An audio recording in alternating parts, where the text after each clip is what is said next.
Okay, how can you tell the difference between mental illness and Kundalini? Well, here we go. We got a lot of mental illness things today. Okay. Mental illness, I mean, of course, you need to have it diagnosed by a doctor. With Kundalini, you have a lot of different phenomena happening. You get the heat in the body, you get, you know, the sounds of the nod, not voices, like in schizophrenia that are telling you do this or do that. It's different, okay? It's different. If you don't understand what's going on, you may think at first you have a mental illness because all of a sudden you're seeing lights, you're seeing colors, you're hearing this, you know, these sounds. So the best thing to do is go and talk to either the guru to find out, or you could go to a doctor, but sometimes Kundalini will be misdiagnosed because doctors are not familiar with Kundalini. So I would say it's best to check with a guru that deals with Kundalini to find out exactly what's going on, if it's a mental illness or if it is in fact Kundalini. Because if it's Kundalini, you'll have a multitude of things going on, a multitude of things happening. Okay? Why does bliss come first and then I feel so much fear and upsetting emotions? Because it's the path. Yeah, people come in and they just get started on the balanced breath and Om that I am and I am that I am, and the initial bliss starts.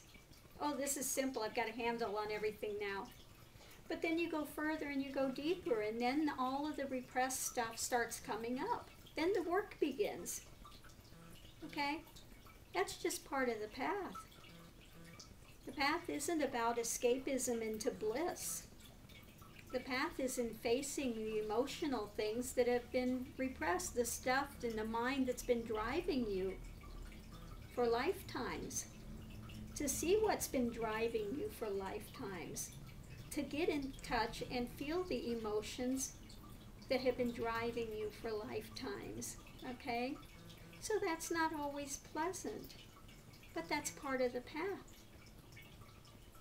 If the path is really easy, then you're not doing the path right. Okay? So yes, there'll be highs and there'll be lows. There'll be, you know, moments of bliss, and then you get to another section that's going to be tough. And that's the way it is up until the time where everything blows out in realization. Okay?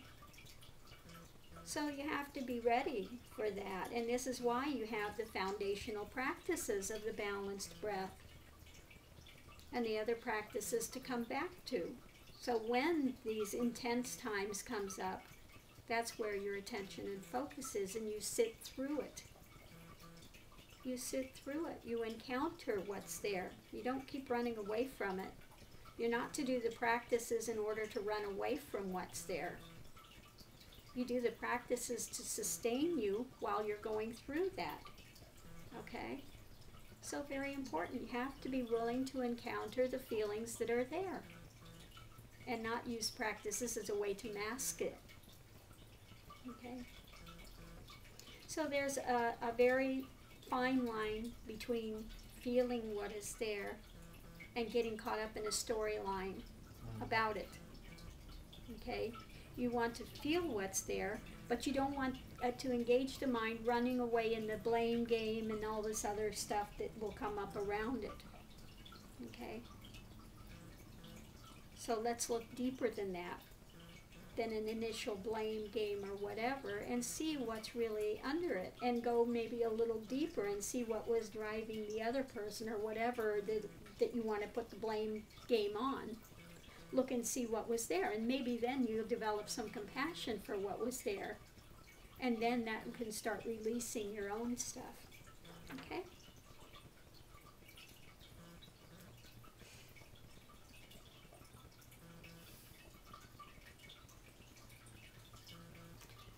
Okay, can you discuss being mindful in everyday activities? Also part of this path is to do one thing at a time and become mindful. And that means if you're washing dishes, you're only going to wash dishes. You're not going to be thinking about the 20 other odd things you have to do after that. If you're making tea, you make tea. That's how the tea ceremony came about. Okay?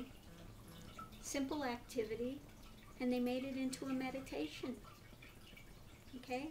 By being mindful of every step of it. From listening to the water boiling, to the pouring of it out, and hearing the sound of it, and the fragrance of the tea.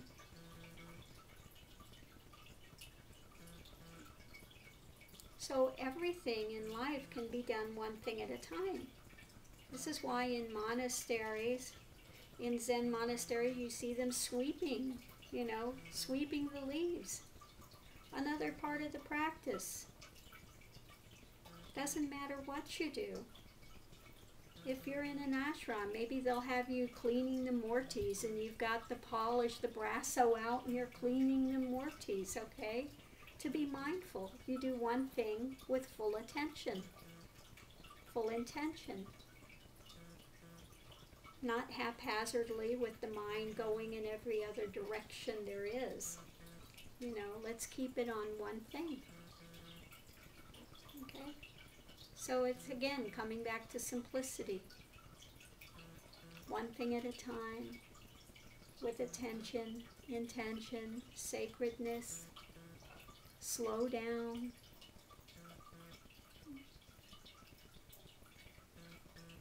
Do your work with the attitude of seva.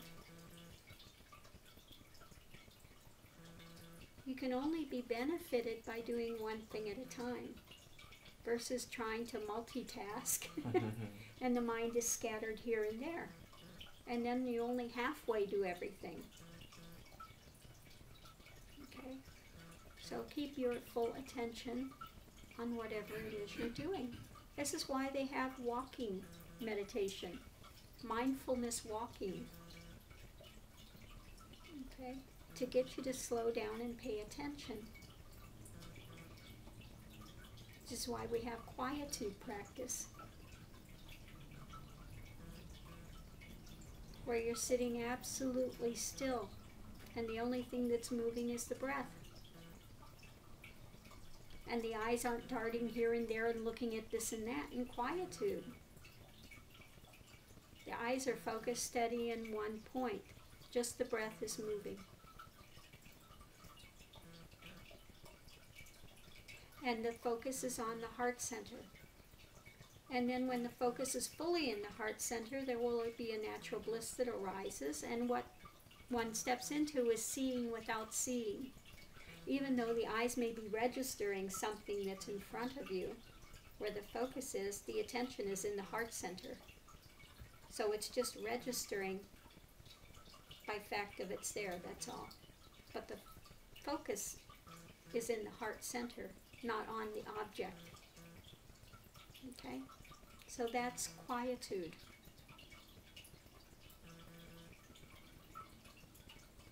Quietude can be done anytime during the day. I don't care if you only have 2 seconds break from work. You can sit in quietude for that few seconds. Okay? All of these practices can be brought into the daily. There's no reason why they can't be done, and why people cannot progress in daily life all the way to realization. If they live the life of the path.